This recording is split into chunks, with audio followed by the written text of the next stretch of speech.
And greetings, air acolytes and friends. Welcome back to episode 3 of our Last Airbender podcast, a retrospective into what some people say is the best animated series of all time, Avatar The Last Airbender. I am your host, Jason Roy Gaston, and the man over there is my friend, my brother from another mother, the brother I never knew I never wanted, VHS Jace. Greetings. I thank you very much for that backhanded compliment or insult. I haven't figured it out yet. Those are the only kind of compliments I know how to give. Either way, I'm just happy to be the noob here, and I'm learning as I go. So, yeah, I've seen 2 more episodes now, only in season 1. That's how new I am.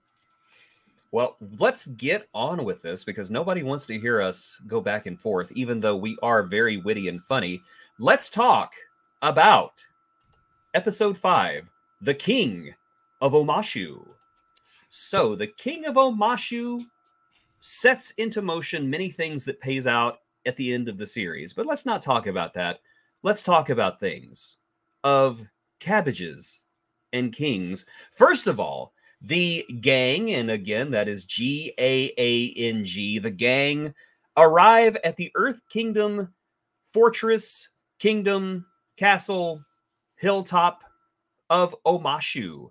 And this is a place that is familiar to Aang. However, unlike all the other places that were familiar to Aang, this place is still in one piece and not littered with skeletons.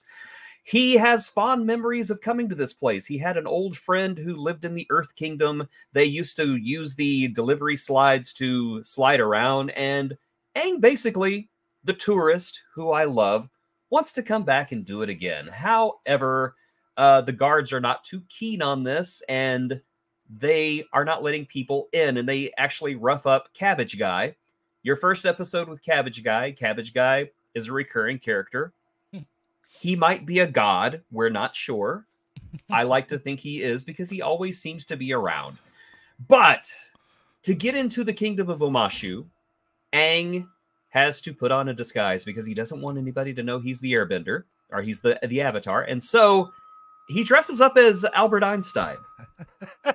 And again, this is a fun kid show. It is. It's not meant to be taken seriously. That's a great opening. I love it. Because I love it, yes. And in a little moment where he's cutting the hair off Appa and he's like, hey, how can you wear this? It's so itchy. And his Appa just does his little kind of deal with it. I just love how Aang commits to the part, and starts talking like an old man. And of course, the guards. The guards let them in because of course they do. And that gives Aang his chance to be a tourist. As I said, I love the fact that Aang is a tourist. Aang goes and finds the fun things to do, which is what I do. And the fun thing to do in Omashu is to go down the slides. And the slides are fun. The slides are a great, gentle ride that everybody enjoys and no one is scared of in the least little bitty bit. I love it so much. I would like to visit that. That looks I would so in a cool. Second. This looks like the picture you get after you get off the roller coaster. And I enjoy it so much. The problem with doing it with the Avatar is he doesn't necessarily stick to the channels, does he? No, he can go anywhere he wants. He jumps tracks.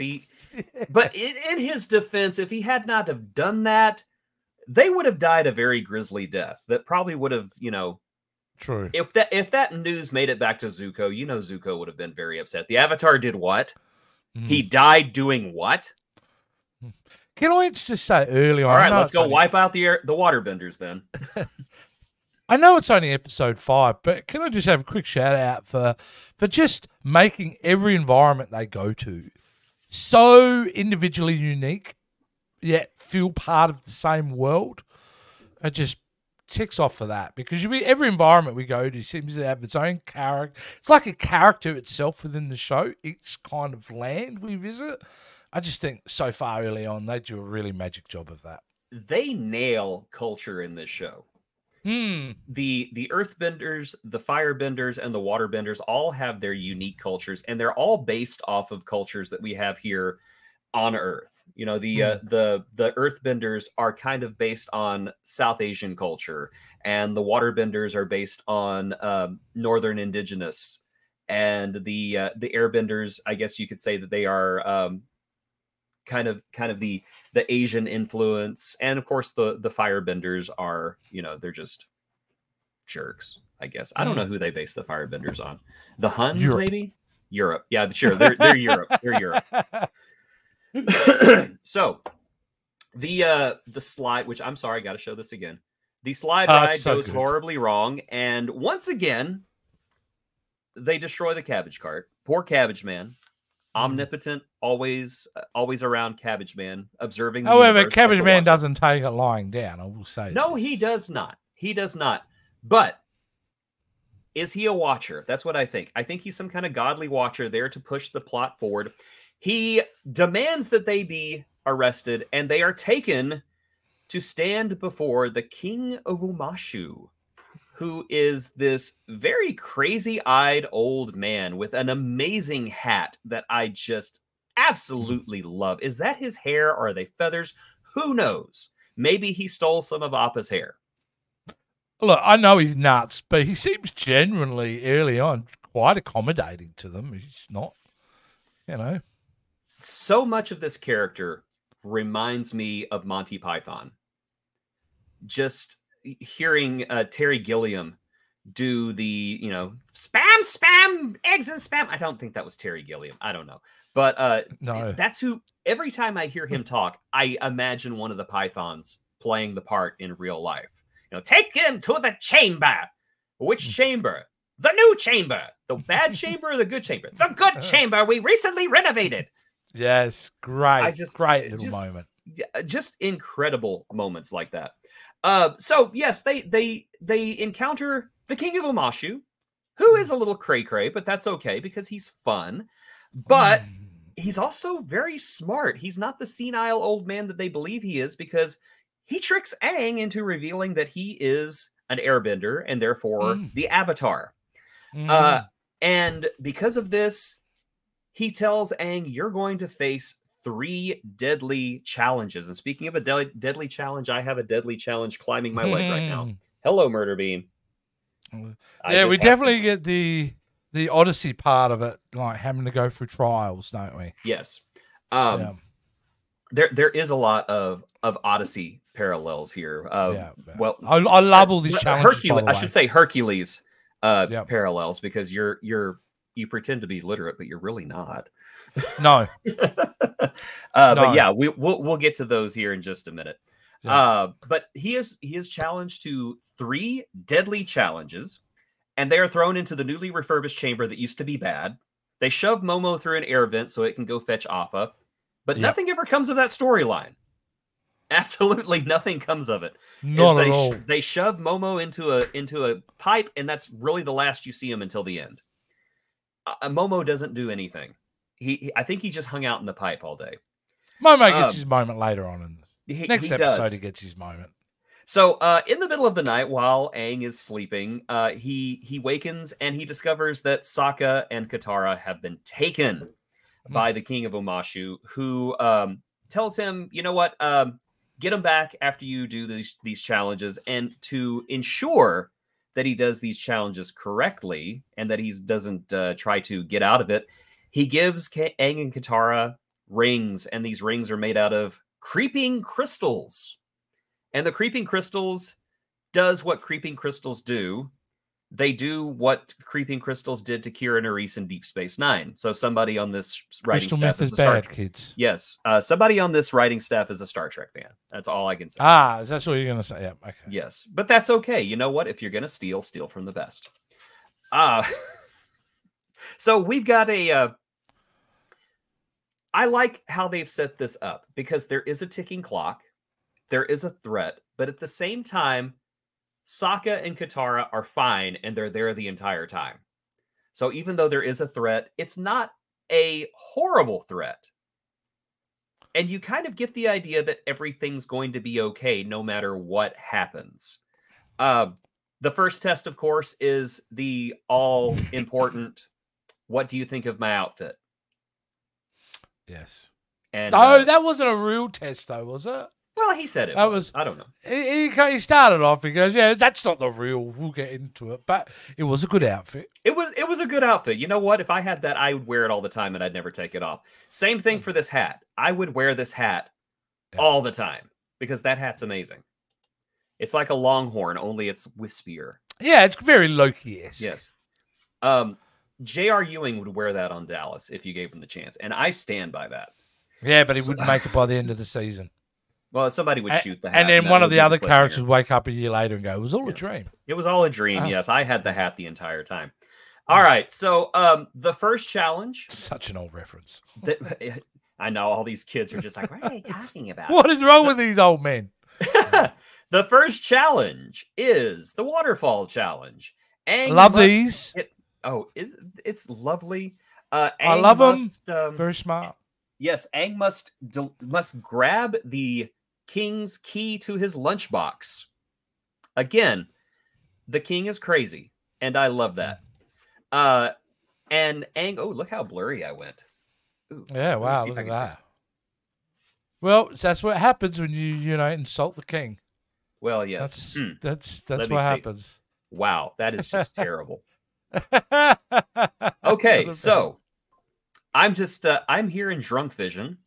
Yeah, you're right, dude. You're feeling very fuzzy. which is fine whenever you talk about the King of Omashu. That's okay. You can be just a little tipsy. It'll help you get through it just fine. Well, Let me. I think it's a smart trap. Like, to go back to that trap while you sort out your camera.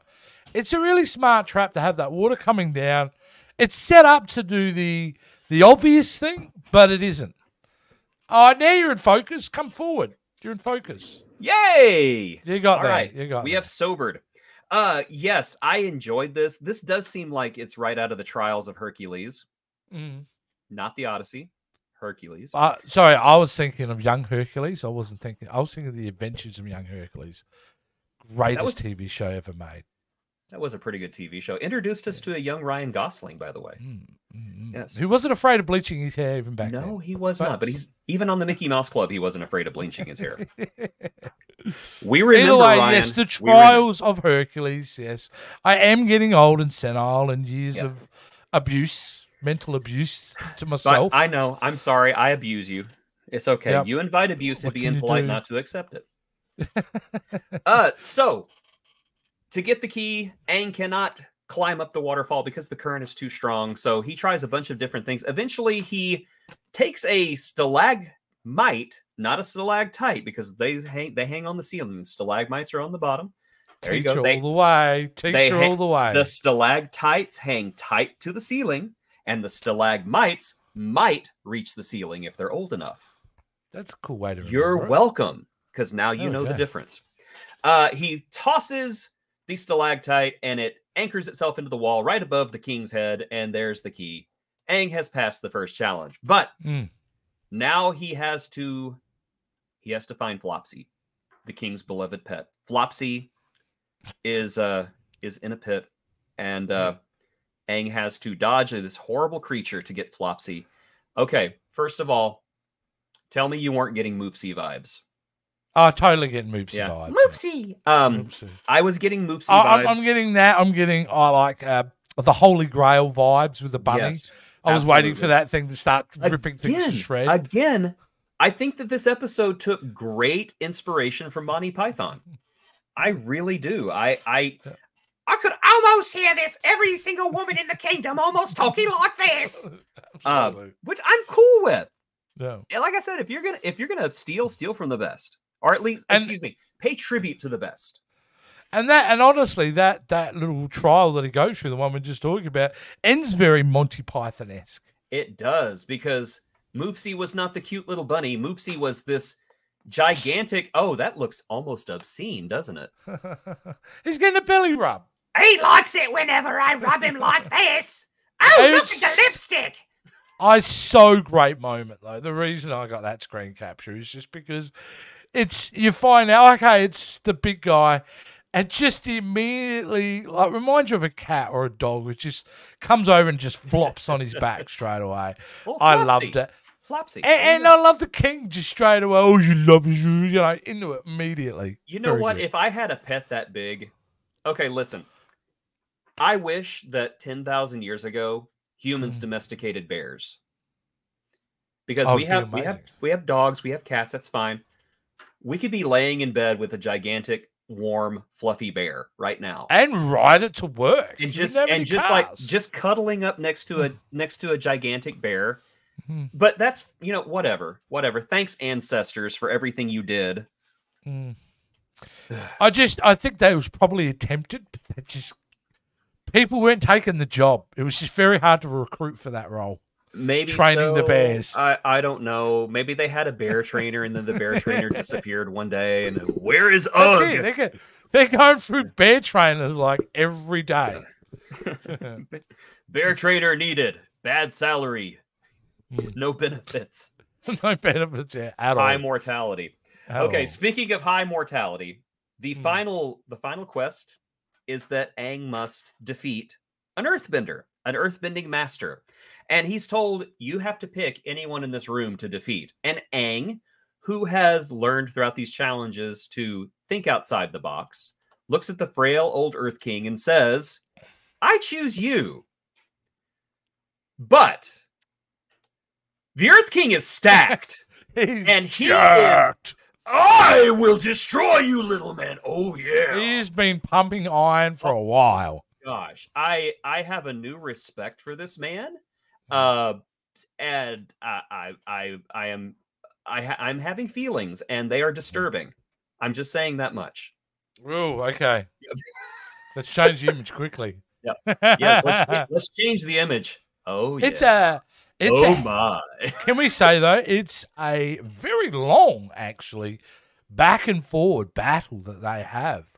And at no point does Aang look like that he would be able to defeat him. At no point. He's on the back foot every step of that fight. Yes. And it is such a great... It's not only a great fight, but this entire episode exists for two reasons. One, to set up things that are coming up later in the season, and two, to introduce us to the Earthbenders, because this is the first time we've met the Earthbenders in the series. And so Avatar is showing us what the Earthbenders can do, and they can do a lot of cool stuff. They can create doors and windows out of nothing, move rocks, and they will mess you up. And apparently Earthbending is very good for your physique. Must be. Yes. He's been pumping iron, like honestly, he's been pumping iron. He is not skipping leg day. No, he is not.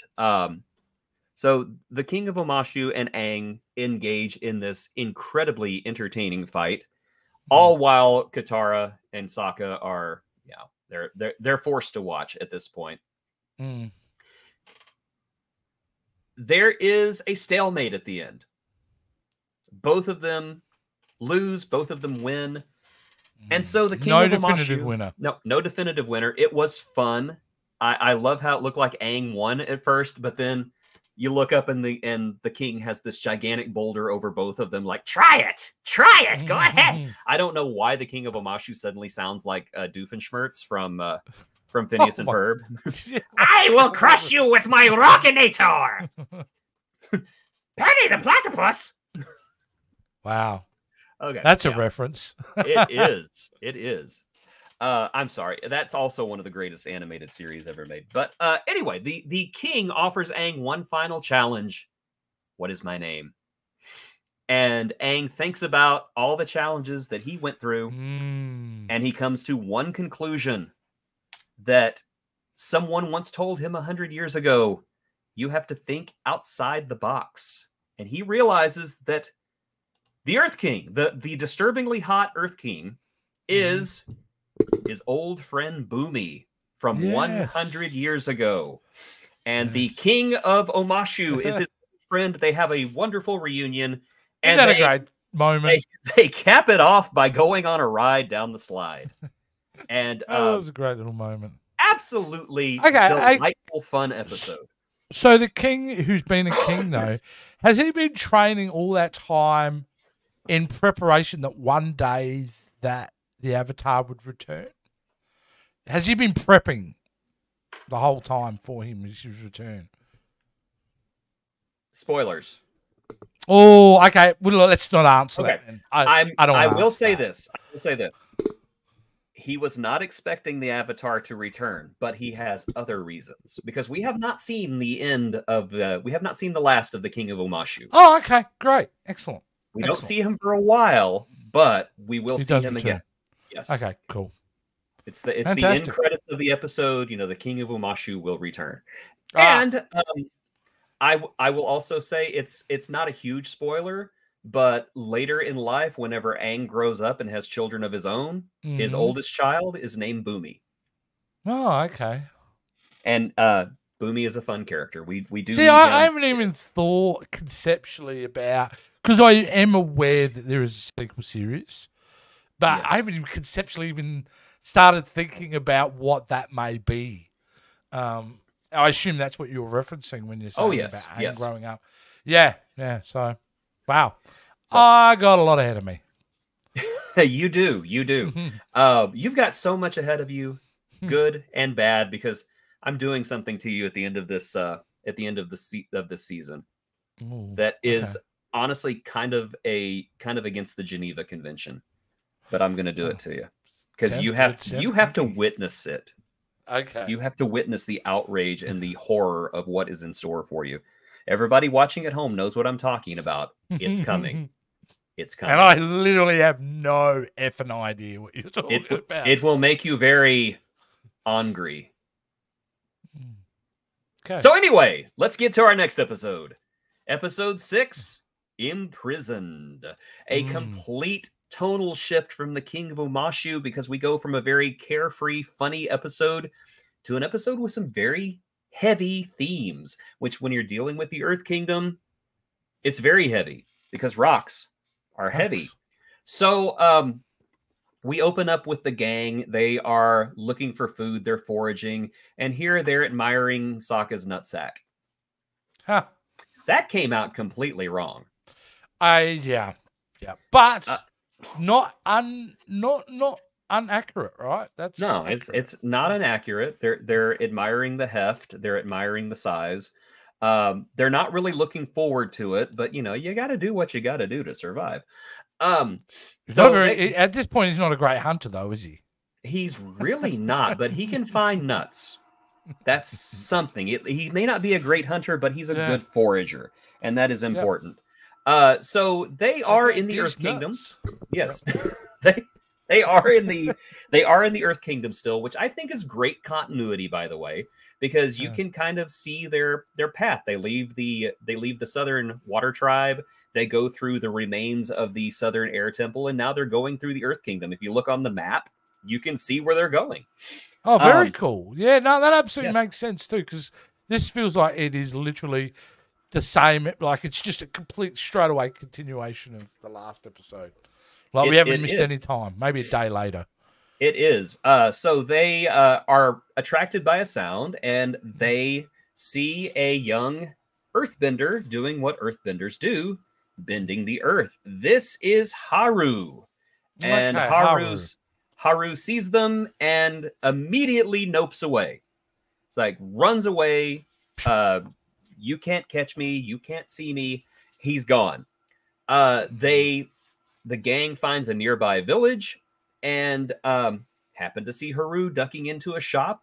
They follow him in, and Haru's mother is horrified to learn that her son has been earthbending because, as it turns out, this earthbender village is occupied by the Fire Nation, and earthbending is illegal. And if you earthbend, you are taken away, never to be seen again. Is that something I've missed prior, or is this the first time we're getting that side of the Fire Nation where they ban other elemental powers besides the Fire Nation? It's kind of hinted at in the first episode where Katara talks about her mother dying and being dead, that she was killed by the Fire Nation. She was killed by the Fire Nation because she was a waterbender. And so there is a genocide going on right now in many of the nations, of the occupied nations of Benders. And although none of them have quite been wiped out to the extent that the Airbenders have, they have definitely suffered losses. This is really the first time that we see this happening in real time. Yeah. This is the parallels, honestly, to, well, I think at the time when this is made, to like things from World War II. If you want to talk about genocide and invasion and things like that, and what the Fire Nation represents, you can certainly draw parallels. And of course, you know, I mean, any big bad villain on TV is going to remind you of the real world big bad villains.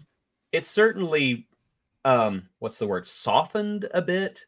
I mean, they don't exactly like go around, you know, killing people. I mean, if they'd done that in the last episode, there would have been a bringing out your dead reference. You know, bring out your dead, bring out your dead. That doesn't quite happen. No. So yeah, it's heavily inferred, though. It is heavily inferred. I think to the point that adults like us would get it, but young kids, it would just kind of go over their head. Especially the way it's handled in this episode, where the Earthbenders are just taken to a prison. Yeah, and you know what? That's in a way you're bringing up how the kids like we're getting that. The version of those three kids, how they're seeing wartime happen. So they're going to things with some innocence and naivety. They're just in the moment. They probably don't understand the bigger picture of things. And that's really done well with the three main characters. Because we discover things as they discover things. We probably don't understand yet the scope of things, just like they don't. I completely agree. You do see a lot of the naivete of these characters washed away. Even Sokka, who thinks of himself as a warrior, has really never encountered this type of evil before. Sorry, that was a hiccup. My voice isn't breaking, I promise. So, anyway, yes, the Fire Nation is occupying this village. Haru is trying to keep his powers secret, and so are the others. Great little moment. They are just, they're blending in perfectly, by the way. Yeah, the bad guy walks in and it's like their way to act natural is to freeze frame. Well, you know, again, they are kids. I mean, that's what I love about it. Come on. So Katara and Haru, they bond as young people would, you know, come on. Katara comes across this very cute boy. She's gonna bond with him. Yeah. I mean, her only other choices are a spastic 12-year-old and her brother. She's gonna take interest in another normal person. Yes, another normal person who can move rocks with his fists. I'm digging this. I can move water with my fingers. Building a house will be easy. Yeah, it will be. It will be. But of course, catastrophe, calamity, and complications arise because there is a cave-in in the mine, and Katara convinces Haru to use his earthbending powers to rescue an old man, which makes everybody feel okay at first, but make no mistake, this old man sucks because he rats him out. What is it with some of the villages we've been coming across? Gosh, he is a collaborator. He is, oh my gosh. I read, but that comes to me, I think there's a more serious bit to that, because that's a very normal thing. People behave strangely in times of fear. Yes. That's a fear-based response, as we saw in previous episodes with the villagers. You know, they'll react based upon fear because they're being so overwhelmed. Well, it's not only that, but there's also anger with this old man. I don't know if you've ever read Night by Elie Wiesel. It was his firsthand account of the Holocaust from the time. I think he was like 12 or 13 years old whenever these events happened to him. But he described things like this about how his fellow Jews would just turn against everybody else to protect themselves, and it was one of the parts of the book that just stuck with me. Sorry, my dog is across the room showing me his belly, and he's absolutely adorable. I love you. I love you so much. I would kill for you. All right. Anyway. So the old man sucks, and Haru is taken away to the place where the other earthbenders are taken. And so Katara hatches a plan because she feels responsible. And so she decides with Aang's airbending to fake being an earthbender, which leads to, of course, this hilarious Momo's scene. moment. The big moment for him. Yes. He is Atlas. That's another character from a book. I know you probably don't know, but yes. Yeah, isn't that from like French history? Sure, why not? That lemur is earthbending. That is the moment, right? Like, it's the response of that made me laugh out loud. Yeah, you know, earthbending. Aang's a great actor. Katara and Sokka, not so much, but somehow or another, they do get Katara taken away and taken to a artificial island, a rig out in the middle of the ocean, where there is no soil, there is no rocks, just metal, which metal cannot be bended ever. It cannot be bended. It's impossible and will never happen. So anyway, it is there where we meet. Oh my. It's George Takei. And he's a bit spicy by the looks of it. It's George Takei, approximately mid-2000s, whenever he became hot on Twitter.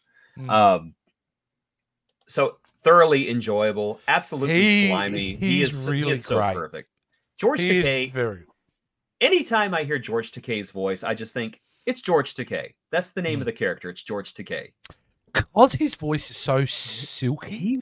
He is he could say the most horrific, horrible things, and you just sit there going, "Please say more." Yes. Just because it's like my dog. I love you. I would do anything for you. I would kill for you, George Takei. Yeah, just as I wanted you to. That sounded like a combination of George Takei and Jeff Goldblum. Yes. Life finds a way. Oh my. Oh God. But yes, anyway, like a version of a Tuvix. Anyway, let's Tuvix Jeff Goldblum and George Takei together. Could be what would you call that? George Gold K. George Gold K. Yeah, George Gold K. George Gold K. I'm cool with that. You know, get me the writers of Star Trek Lower Decks. Let's make this happen. Anyway, I never call this character by his name. I don't even remember his character's name. Everywhere in my notes, he's just George Takei. Because we love George Takei. George Takei. We do love George. You don't want to know who else we love? Michael Richardson. Oh my gosh, why am I forgetting his name? Michael Richardson. Michael Anderson Richardson. He's such a great voice actor, and I'm screwing up his name, and I feel so embarrassed. Yeah, this character is a very interesting character. He is, because what you are seeing here, and I think what takes Katara so surprised, is that she is encountering a people whose spirits have been broken. They don't want to escape. They want to stay. Again, it's a parallel with Elie Wiesel's book, because many of the people, whenever the camps were being liberated, didn't want to go. They wanted to stay there because it was basically all they knew at that point. So again, the last episode, there were Monty Python references. Here, there are Holocaust references. They are watered down for a kid's show, but they are there. They're there. They are there, and they that moment where she gets up, Katara gets up and tries to rise the prisoners against, and it's just left with silence. Yes. Like, reminded me of the first time I was on stage, just absolute silence. So with a show like this, it plays against type as well, because usually a speech rallies people up and they at least try, but there is no effort. They do not move, and she is so crestfallen over that. But again, you gotta respect Katara, because she does not give up. She just wants to try extra hard. And so when Sokka and Aang come to pick her up, she tells them, no, I'm not going. I've got to save these people. Which is both a good thing and a bad thing. The good thing is, of course, you know, what happens later. The bad thing is that as Appa's flying away, he is spotted. And of course, everybody knows the Avatar is alive by this point. They know he's riding a flying bison, so they see a flying bison with a saddle. Oh my gosh, something's going down here. And so George Takei is angry, throws somebody off the rig, and says, "Wake the captain!" That was the captain. Well, then find someone who's not, I didn't throw over the side. Again, George Takei is just so deliciously evil. Oh, I just love it.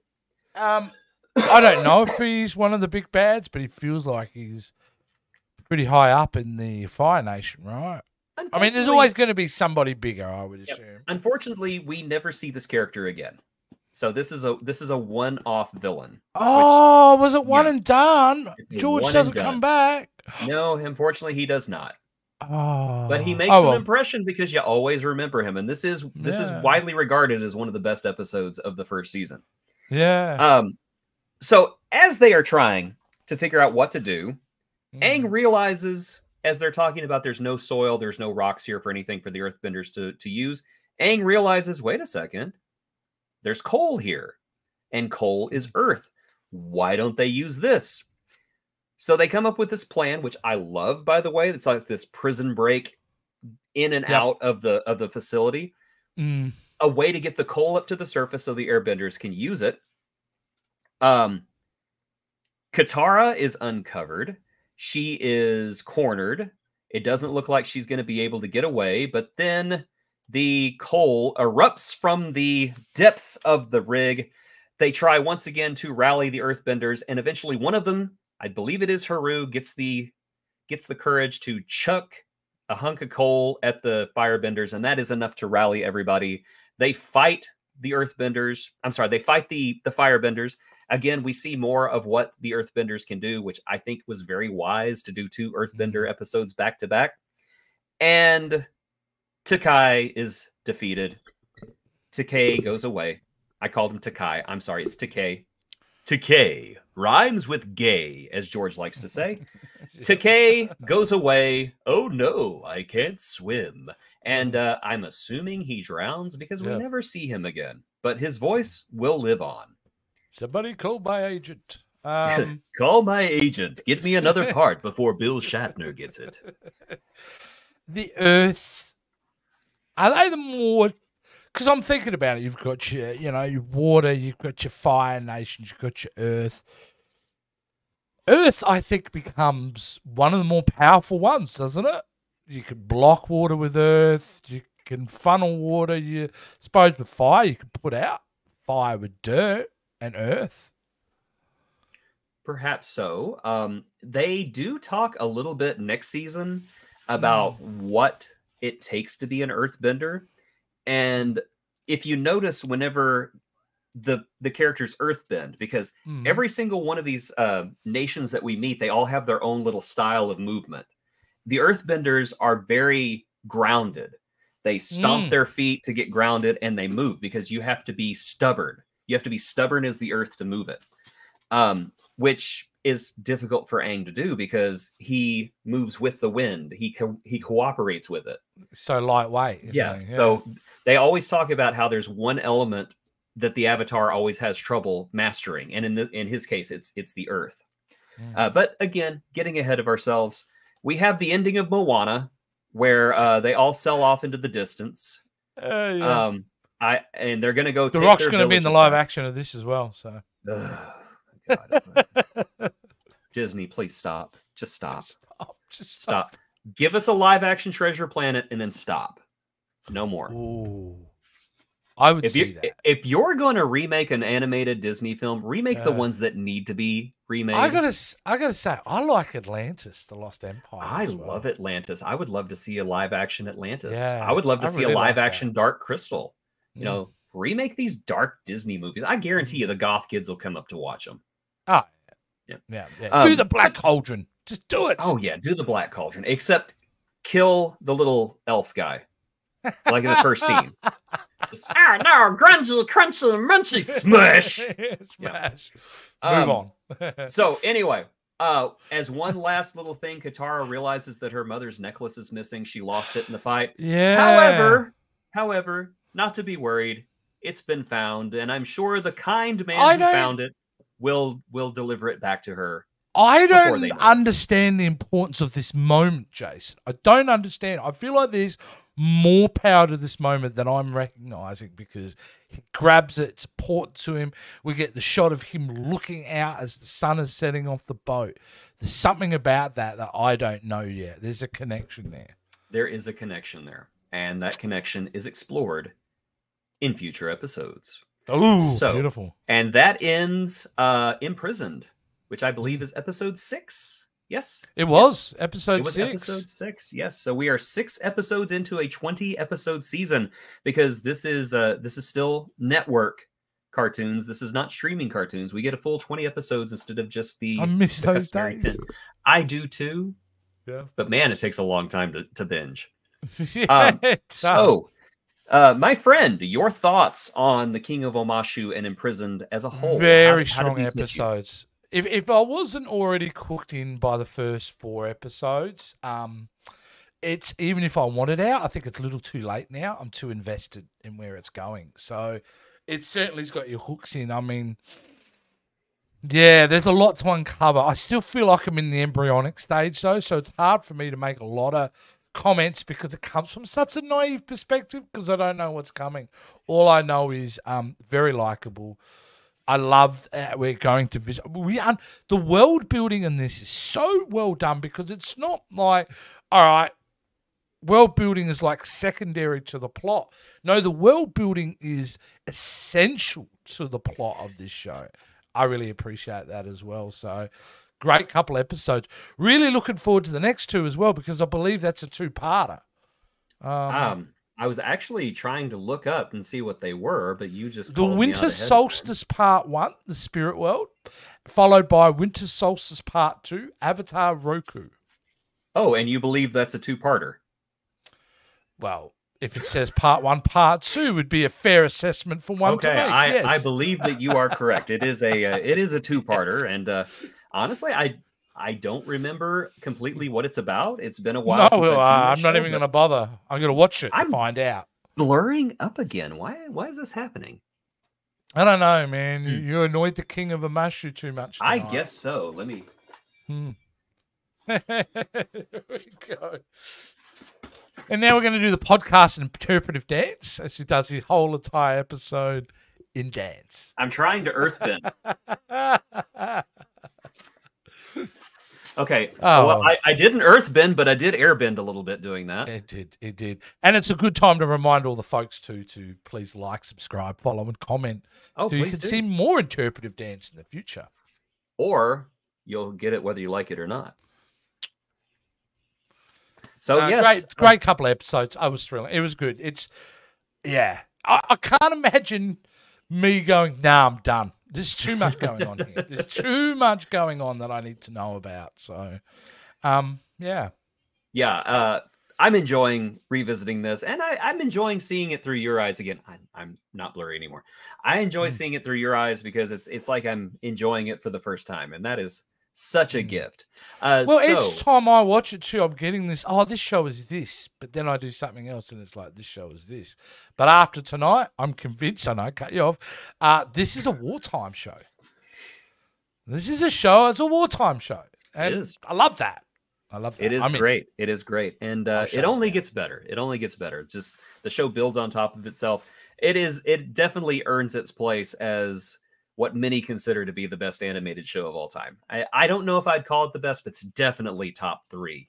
Top 2. Yeah, it's too early for me to make that assessment, but very, very promising start in that kind of thing. So if you guys enjoyed our promising start here, please join us next time whenever we look at the next 2 episodes of Avatar The Last Airbender as we work our way up to the premiere of the live-action Netflix series coming to you in February. Unless you are seeing this after February, in which case it's already out and you should watch it. Unless it sucks, in which case don't bother. Because we don't know. We haven't seen it yet. Just keep watching us. I'm going to be hopeful and go, how great is that live action Avatar? It's the best show I've seen in years. Yes, I'm hopeful as well. I was hopeful once as well, and my soul was crushed.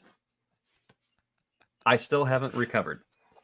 But on that note, ladies and gentlemen, once again, thank you for watching, and please catch us next time on Breaking Wind, a Last Avatar podcast. Oh my. Yeah, I didn't know he was only in it that one. That's a bummer because I'm just Yeah. going to talk like this the entire time. he was like, he'd be expensive too, that dude.